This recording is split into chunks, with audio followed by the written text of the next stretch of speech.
What's up everybody, it is Jay here, and today I have a different type of video. Today I wanted to talk about my sexuality. A few times over the last couple of months I have seen the other YouTube videos come up on my feed, and I have wanted to make this video. And every time I've found it kind of hard because I don't really know what to do or to say or where to start. Most notably, in the past, I kind of thought about making this video when I saw Dan and Phil had made coming out videos.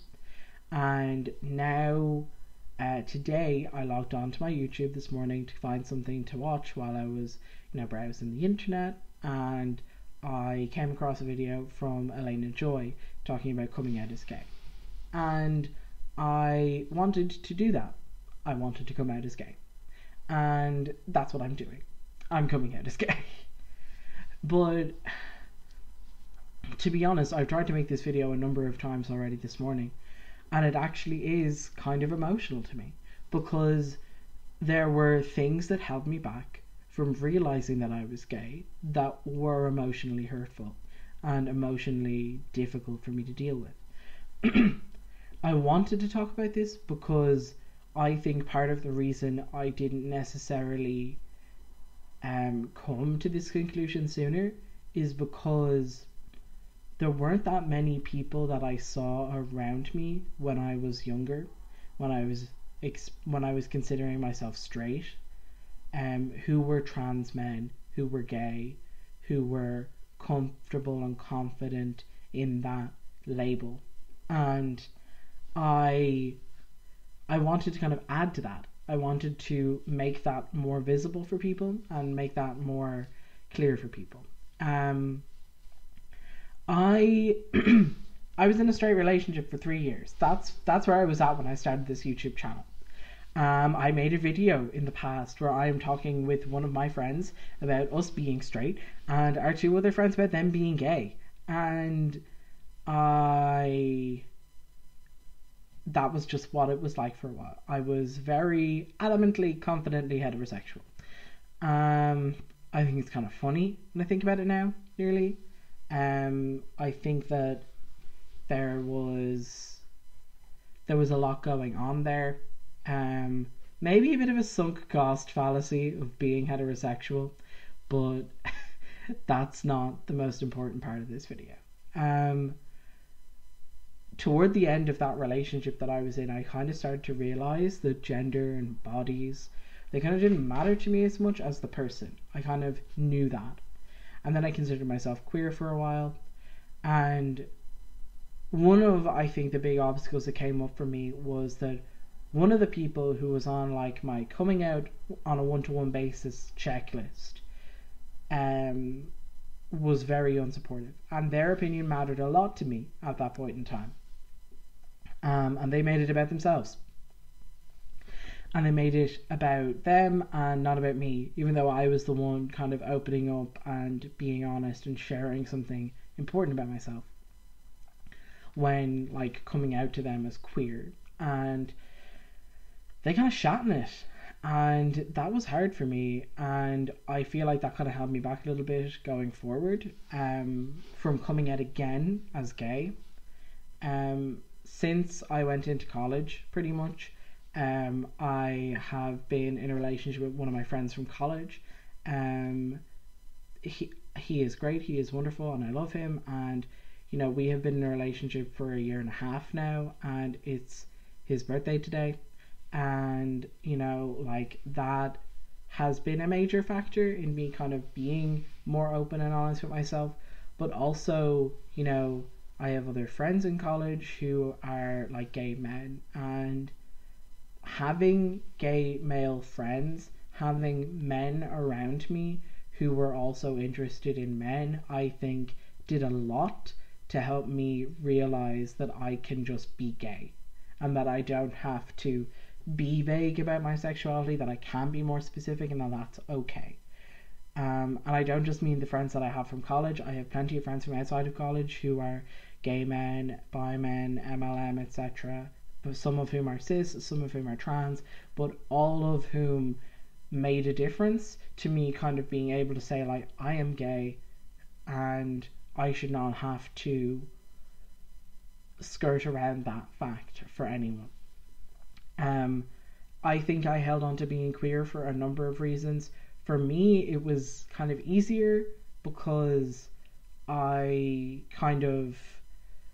there were conversations I didn't want to have with people about my past heterosexual relationship. I didn't want people to come and talk to me about whether they thought that I had been lying to my previous partner, and whether I had been like disingenuous or anything like that. I didn't want anybody to come out and say that I was doing something hurtful. That was not something I wanted to deal with. What changed? I stopped caring about all of those people because there were specific people in my life that I was concerned about behaving in that type of way. And, I came to the conclusion eventually that, if they're going to act that type of way, their opinion does not matter. And I think that there was a genuine level of like complexity involved in terms of not wanting to. I didn't want to let go of what at that point was effectively an obligation to be interested in women, because letting go of that obligation would have various implications that I didn't want to deal with. And like I said, people being angry at me and accusing me of being a liar or being untruthful, but also personally having to accept that I didn't change as a person between well, I did change, but not in this sense, as a person between that relationship and now. My sexuality didn't change, my understanding of it changed, and that I had actually kind of been gay all along. That I wasn't, somebody who had actually been, interested in women and became interested in men. I had always been interested in men, and I had not been cognizant of that. And that was something that was kind of hard for me to deal with, because whatever about other people telling me I had been lying, whatever about other people telling me I had done something hurtful, having to process that on my own and process that myself and not make myself feel that way was hard. Because I think there is this idea that kind of floats around, and it was very, very clear when Philip Schofield came out as gay. If you exist in the UK or Ireland, this makes sense to you. But when he came out as gay, loads of people accused him of being a liar and being disingenuous because he had been married to a woman for many years. And that's the thing, I kind of felt beholden to that experience in some respect, even though having had that long-term heterosexual relationship didn't mean I couldn't have been gay, didn't mean I wasn't gay. But I was kind of not ready to deal with the stuff that goes along with me actually being gay in that sense. Part of it was also to do with being trans. And I think that especially when I was younger, when I was earlier in my transition, I was not ready to interact with men in that way. And I think I was still gay. I think I was afraid, however, because I didn't want to be in a relationship with a man and feel like I was the woman and that I wasn't as manly or as masculine as he was because I was trans.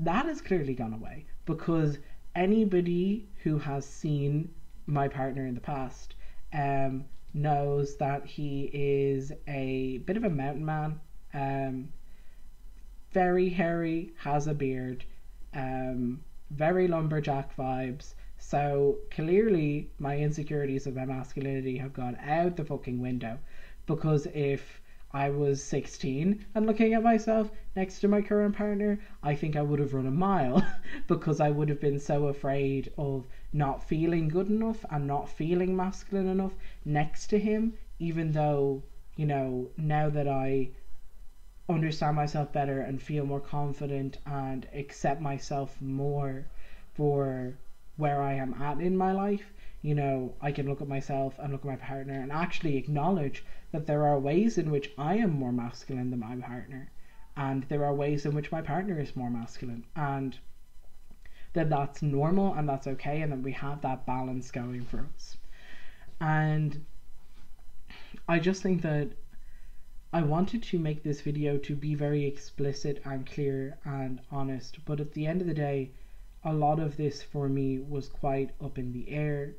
I had a lot of really hard and complicated experiences in secondary school, during my straight phase, let's say, that kind of made it hard to work through a lot of this, and kind of made it hard to fully comprehend all of this. And I'm not talking about that stuff today because that is not something I really want to, at least for now, discuss on YouTube. But it is important for me to kind of make this video and be honest and be clear and say, you know, I'm gay, I am trans, I am as gay a man as any cis man, and I like being gay. I'm happy now, and I'm so much happier. Like, every stage of coming out has made me happier. Coming out as trans and still thinking I'm straight, I was still way happier than I was before. Coming out as queer, way happier than I was before. And now, like, coming out as gay and being that person and not being afraid to be gay and not being afraid to be a bit of a gay stereotype sometimes. Like, yeah, I'm a bit of a limp wrist, you know? Like, that's fine. That's fine. And I'm comfortable and I'm happy and I'm confident now, you know, in this point. I can feel that this is actually now like the end point of my identity. It's not, there's no more to dig up. I've gotten to the bottom of the hole. So that is all I really wanted to talk about today. But thank you for watching. If you like this video, please do click the like button down below. If you have any questions, I would really appreciate leaving them in the comment section, because I am totally interested in making a video about like having a relationship as a trans man with a gay man and being a gay trans man in that sense, because despite the fact that this video is only coming out now, I do have like a 1.5 years experience of being in a very gay relationship.